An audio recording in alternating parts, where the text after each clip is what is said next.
ನಮಸ್ಕಾರ ಸ್ನೇಹಿತರೆ, ಈ ವಿಡಿಯೋದಲ್ಲಿ ಭಿನ್ನರಾಶಿಗಳ ಗುಣಾಕಾರ ಮತ್ತು ಭಾಗಾಕಾರವನ್ನು ಸುಲಭವಾಗಿ ಸರಳವಾಗಿ ಯಾವ ರೀತಿ ಬಿಡಿಸ್ಬೇಕು ಅನ್ನೋದನ್ನು ನೋಡೋಣ. ಯಾರೆಲ್ಲ ಸಬ್ಸ್ಕ್ರೈಬ್ ಮಾಡದೆ ವಿಡಿಯೋವನ್ನು ನೋಡ್ತಾ ಇದ್ದೀರಿ, ದಯವಿಟ್ಟು ಸಬ್ಸ್ಕ್ರೈಬ್ ಮಾಡಿ ಅಂತ ಹೇಳ್ತಾ ಈಗ ವಿಡಿಯೋವನ್ನು ಪ್ರಾರಂಭಿಸೋಣ. ಈ ವಿಡಿಯೋದಲ್ಲಿ ಮೊದಲಿಗೆ ವ್ಯುತ್ಕ್ರಮ ಎಂದರೇನು ನೋಡೋಣ. ವ್ಯುತ್ಕ್ರಮ ಗೊತ್ತಿದ್ದರೆ ನಾವು ಭಿನ್ನರಾಶಿ ಭಾಗಾಕಾರ ಲೆಕ್ಕಗಳನ್ನು ಬಿಡಿಸ್ಬೋದು. ಅದಕ್ಕೆ ವ್ಯುತ್ಕ್ರಮ ಅಂದ್ರೆ ಅದರ ಬಗ್ಗೆ ಒಂದಿಷ್ಟು ತಿಳ್ಕೊಳ್ಳೋಣ. 5ರ ವ್ಯುತ್ಕ್ರಮ ಏನಾಕೈತಪ್ಪ ಅಂದ್ರೆ 1/5 ಆಕತಿ. ವ್ಯುತ್ಕ್ರಮ ಅಂದ್ರೆ 5ರ ವ್ಯುತ್ಕ್ರಮ ಅಂತ ಕರಿತೀರಿ, 1/5 ಅಂತ ಕರಿತೀರಿ. ಇನ್ನೊಂದು ಉದಾಹರಣೆಯನ್ನು ನೋಡೋಣ. ವ್ಯುತ್ಕ್ರಮ ಅಂದರೆ ಏನೂ ಅಲ್ಲ, ಇಲ್ಲಿ ಯಾವುದೇ ಪೂರ್ಣ ಸಂಖ್ಯೆಗೆ ಛೇದ ಏನು ಕೊಟ್ಟಿಲ್ಲ ಅಂದರೆ 1 ಇರ್ತೈತಿ. ಅದನ್ನು ನಾವು ತಿರುಮುರು ಆಗಿ ಬರ್ದೀವಿ ಅಂದರೆ ಅದು ವ್ಯುತ್ಕ್ರಮ ಆಕತಿ. ಇದರ ಅರ್ಥ ಏನಪ್ಪ ಅಂದರೆ, ವ್ಯುತ್ಕ್ರಮ ಆಗಬೇಕಂದ್ರೆ, ವ್ಯುತ್ಕ್ರಮವನ್ನು ಬರಿಬೇಕಂದ್ರೆ ನಾವು ಅದನ್ನು ಯಾವ ರೀತಿ ವಿಶ್ಲೇಷಣೆ ಮಾಡ್ತೀವಿ ಅಂದರೆ, ಒಂದು ಪೂರ್ಣ ಸಂಖ್ಯೆ ಇರ್ಬೋದು, ಭಿನ್ನರಾಶಿ ಇರ್ಬೋದು, ಅದಕ್ಕೆ ಇನ್ನೊಂದು ಸಂಖ್ಯೆಯಿಂದ ಗುಣಿಸಿದಾಗ ಉತ್ತರ 1 ಬರುತ್ತಿದ್ದರೆ ಅದು ವ್ಯುತ್ಕ್ರಮ ಸಂಖ್ಯೆ ಆಗಿರ್ತದೆ. ಹಾಗಾದ್ರೆ ಇಲ್ಲಿ ನೋಡೋಣ, ಇದು ವ್ಯುತ್ಕ್ರಮ ಹೆಂಗೆ ಆಯ್ತು ನೋಡ್ರಿ. 5/1 ಇಂಟು 1/5 ನೋಡಿರಿ, 5 1 5 1 ಆನ್ಸರ್ 1 ಬಂತು. ಹಾಗಾದ್ರೆ ಇದು ವ್ಯುತ್ಕ್ರಮ. ಅದೇ ರೀತಿ ಉದಾಹರಣೆ 2 ನೋಡ್ರಿ. 3 ಪೂರ್ಣಾಂಕ 1/7 ಐತೆ ಅಂತ ಇಟ್ಕೊಡ್ರಿ. ವ್ಯುತ್ಕ್ರಮ. ಇದಕ್ಕಿಂತ ಮುಂಚೆ ಇನ್ನೊಂದು ಭಿನ್ನರಾಶಿಯನ್ನು ತಗೊಂಡ್ಮೇಲೆ ಇನ್ನೊಂದು ಉದಾಹರಣೆ ತಗೊಂಡ್ರೆ 3/11 ಐತೆ ಅಂದ್ರೆ ವ್ಯುತ್ಕ್ರಮ. 11/3 ಆಕತ್ತೆ ನೋಡ್ಬೇಕಾದ್ರೆ. 11/3 ಇಂಟು 3/11 ನೋಡಿ. 11 1 11 1 3 1 3 1 ಆನ್ಸರ್ 1. ಹಾಗಾದ್ರೆ ಸಿಂಪಲ್ ಐತಿ. ಯಾವ ಭಿನ್ನರಾಶಿ ಇರ್ಬೋದು ಅಥವಾ ಸಂಖ್ಯೆ ಇರ್ಬೋದು, ಅಂಶವನ್ನು ಛೇದವನ್ನು ಅಂಶವಾಗಿ ಬರೆದ್ರೆ ಅದಕ್ಕೆ ವ್ಯುತ್ಕ್ರಮ ಅಂತ ಕರಿತೀರಿ. ಪೂರ್ಣ ಸಂಖ್ಯೆ ಇದ್ದಾಗ ಛೇದ ಏನೂ ಕೊಟ್ಟಿಲ್ಲ ಅಂದರೆ 1 ಇರ್ತೈತಿ. ಇಷ್ಟು ನೆನ್ಪಿಟ್ಕೋಬೇಕು. ಈಗ ಇದೊಂದು ನೋಡಿಬಿಡ್ರೆ, 7 3 21.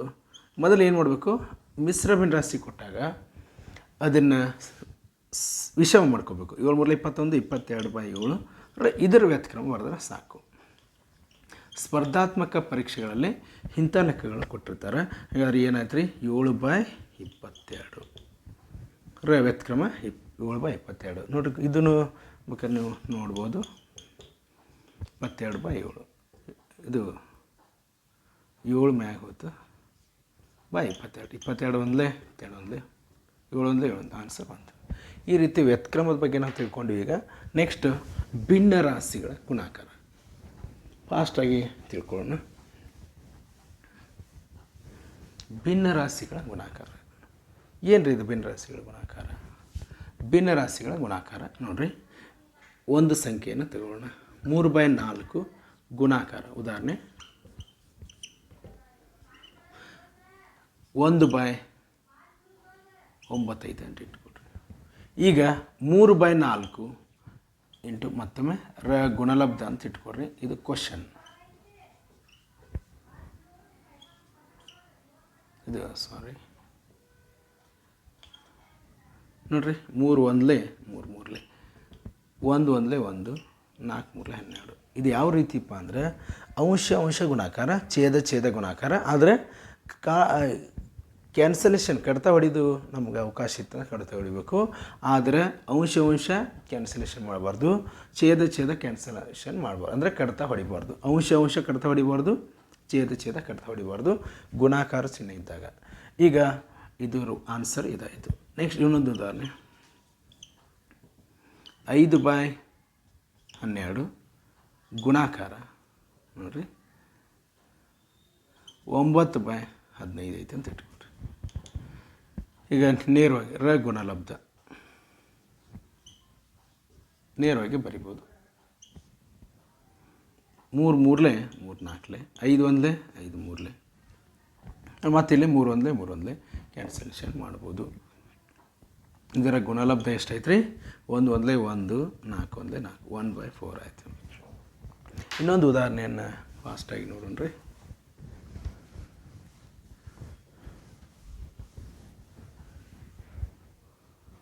ನೋಡ್ರಿ,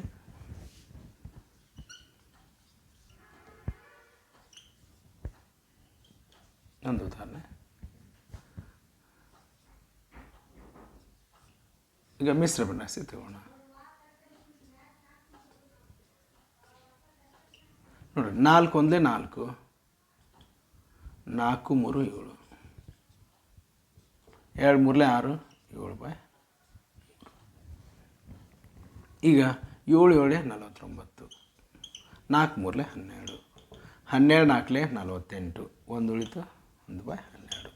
ಈ ರೀತಿ ನಾವು ಭಿನ್ನರಾಶಿಯ ಗುಣಾಕಾರವನ್ನು ನೋಡ್ಬೋದು. ನೆಕ್ಸ್ಟು ಭಿನ್ನರಾಶಿಗಳ ಭಾಗಾಕಾರ.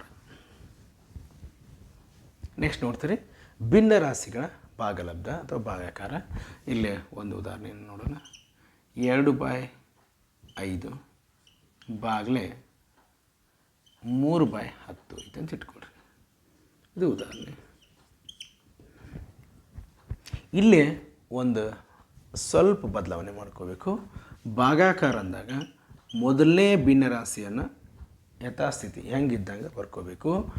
ಇನ್ನೊಂದು ಭಿನ್ನರಾಶಿಯನ್ನು ವ್ಯತ್ಕ್ರಮದಲ್ಲಿ ಬರೀಬೇಕು. ಅಂದರೆ 10 ಮ್ಯಾಗ 3 ತೆಳಗೆ. ಗುಣಾಕಾರದೊಳಗೆ ಅಂಶ ಗುಣಾಕಾರ ಛೇದ ಗುಣಾಕಾರ ಮಾಡಿದ್ವಿ ಇದರ ಹಿಂದಿನ ಲೆಕ್ಕದಲ್ಲಿ. ಇಲ್ಲಿ ಏನು ಮಾಡಬೇಕು? ಗುಣಾಕಾರಕ್ಕೆ ಪರಿವರ್ತನೆ ಮಾಡಿಕೊಂಡು ಮತ್ತೆ ಸೇಮ್ ಅಂಶ ಗುಣಾಕಾರ ಛೇದ ಗುಣಾಕಾರ. ಆದರೆ ಇಲ್ಲಿ ಕ್ಯಾನ್ಸಲೇಷನ್ ಮಾಡೋಕ್ಕೆ ಬರ್ತಿದ್ರೆ ಮಾಡ್ಬೋದು. 5 1 5 2 2 2 4 3 1 3. ಇದನ್ನು ಮಿಶ್ರ ಭಿನ್ನರಾಶಿ ಮಾಡಿದರೆ 3 1 3 1/3. ಈ ರೀತಿ ನಾವು ಭಾಗಾಕಾರ ಲೆಕ್ಕಗಳನ್ನ ಸುಲಭವಾಗಿ ಮಾಡ್ಬೋದು. ನೋಡಿರಿ, ಇನ್ನೊಂದಿಷ್ಟು ಉದಾಹರಣೆ. ಈಗ ಮಿಶ್ರ ಭಿನ್ನರಾಶಿ ಒಂದು ತಗೊಳ್ಳೋಣ. 2/1/8 ಬಾಗ್ಲೆ 3/1/2. ನೋಡಿರಿ, 8 2 16 17/8. ಮಿಶ್ರ ಇದ್ದಿದ್ದು ವಿಷಯ ಮಾಡ್ಕೋತೀರಿ. ಭಾಗಾಕಾರ 3 2 6 7/2. ಈಗ 17/8 ಯಾವುದರಿಂದ ಭಾಗಿಸ್ತೀರೋ ಅದನ್ನು ವ್ಯತ್ಕ್ರಮದಾಗ ಬರೀಬೇಕು. ಅಂದರೆ ಗುಣಾಕಾರ ಚಿಹ್ನೆ ಹಾಕಿ ಇದ್ರ ಉಲ್ಟಾ ಬರೀಬೇಕು. ಅಂದರೆ ತಲೆ ಕೆಳಗಾಗಿ ಛೇದವನ್ನು ಅಂಶವನ್ನು ಛೇದವಾಗಿ ಬರೆದ್ರೆ ಸಾಕು. ಇಲ್ಲಿ ಕ್ಯಾನ್ಸಲೇಷನ್ ಮಾಡ್ಬೋದು. 2 1 2 4 17 1 17 ಆಯ್ತು, 4 28. ಈ ರೀತಿ ನಾವು ಲೆಕ್ಕಗಳನ್ನ ಮಾಡ್ಬೋದು. ಇನ್ನು ಇನ್ನೊಂದು ಉದಾಹರಣೆಯನ್ನು ನೋಡೋಣ. ಈಗ ಭಿನ್ನರಾಶಿಗಳ ಗುಣಾಕಾರ ಮತ್ತು ಭಾಗಾಕಾರ ಒಂದೇ ಲೆಕ್ಕದಲ್ಲಿದ್ದಾಗ ಯಾವ ರೀತಿ ಮಾಡಬೇಕು ಅದನ್ನು ಮಿಶ್ರ ಕ್ರಿಯೆ ಅಂತ ಕರಿತೀರಿ. ಮಿಶ್ರ ಕ್ರಿಯೆ ಭಿನ್ನರಾಶಿಗಳ ಗುಣಾಕಾರ ಮತ್ತು ಭಾಗಾಕಾರಗಳ ಮಿಶ್ರ ಕ್ರಿಯೆ. ಒಂದು ಸಿಂಪಲ್ಲಾಗಿ ತಗೋಣ.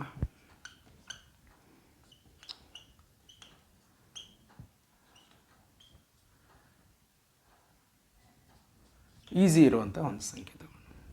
2 1 2 3/2 ಭಾಗಾಕಾರ. 4 2 8 9/4 ಗುಣಾಕಾರ. 2 1 2 3/2. ಇಲ್ಲಿ ನೋಡ್ರಿ, 3/2 ಅಂದರೆ 2ನೇ 3. ಇದನ್ನು ಫಸ್ಟ್ ಭಾಗಾಕಾರ ಮಾಡ್ಬೇಕು ನಾವು. ಬಾಡ್ಮಸ್ ನಿಯಮದ ಪ್ರಕಾರ ಡಿ ಆಮೇಲೆ ಎಂ ಬರ್ತದೆ. ಡಿವಿಷನ್ ಆಮೇಲೆ ಮಲ್ಟಿಪ್ಲಿಕೇಶನ್ 4/9. ಇದು ಹೆಂಗಿದ್ದಂಗೆ ಬರೀಬೇಕು ನೋಡ್ರಿ. ಈಗ ಎಲ್ಲಿ ಕ್ಯಾನ್ಸಲೇಷನ್ ಮಾಡೋಕೆ ಬರ್ತೈತಿ ಮಾಡಿರಿ. 2 1 2 2 2 1 2 1 3 1 3 3 3 1 3 1. ಆನ್ಸರ್ ಈಸ್ 1/1 ಅಂದರೆ ಆನ್ಸರ್ 1. ಇಲ್ಲೇ ಎಲ್ಲ ಕಡೆ ಕ್ಯಾನ್ಸಲ್ ಆಗೈತಿ 0 ಅಂತ ಬರೋಂಗಿಲ್ಲ. ನಾವು 1 ಬರೀಲೇಬೇಕು. ಅಂಶಗಳ ಗುಣಾಕಾರ ಛೇದಗಳ ಗುಣಾಕಾರ. ಈ ರೀತಿ ನಾವು ಭಾಗಾಕಾರ ಲೆಕ್ಕಗಳನ್ನ ಮಿಶ್ರ ಕ್ರಿಯೆಯಲ್ಲಿ ಮಾಡ್ಬೋದು. ಮಿಶ್ರ ಕ್ರಿಯೆ ಅಂತ ಕರಿತೀವಿ. ಇನ್ನೊಂದು ಉದಾಹರಣೆ ನೋಡೋಣ. ಸ್ವಲ್ಪ ದೊಡ್ಡ ತಗೊಂಡಿ. 9 ಭಾಗಾಕಾರ 1/1/15 ಗುಣಾಕಾರ 6/5. 5 ಸಿಂಪಲ್ ಆಯಿತು. ಇದು ಉದಾಹರಣೆ. 5 9 45, 46/9, 15 1 15 1 16/15, 6/5, 46/9. ಇದನ್ನು ವ್ಯತ್ಕ್ರಮದಾಗ ಬರೀಬೇಕು, ಭಾಗಾಕಾರ ಇದ್ದದ್ದು ವ್ಯತ್ಕ್ರಮದಾಗ ಬರೀಬೇಕು. ಅಂದರೆ 15 ಮ್ಯಾಗೆ 16 ಇದು ನೆನ್ಪಿಟ್ಕೋಬೇಕು. ಇಲ್ಲಿ ಹೆಂಗಿದ್ದಂಗೆ ಬರೀಬೇಕು, ಮತ್ತು 5 ಉಲ್ಟಾ ಮಾಡೋಂಗಿಲ್ಲ, ಕನ್ಫ್ಯೂಸ್ ಮಾಡ್ಕೊಳ್ಳೋಂಗಿಲ್ಲ. ಇಲ್ಲಿ ನೋಡಿರಿ, 5 1 5 3 3 1 3 3 ಇಲ್ಲಿ 2ರಿಂದ ಹೋಗ್ತದೆ ನೋಡಿರಿ,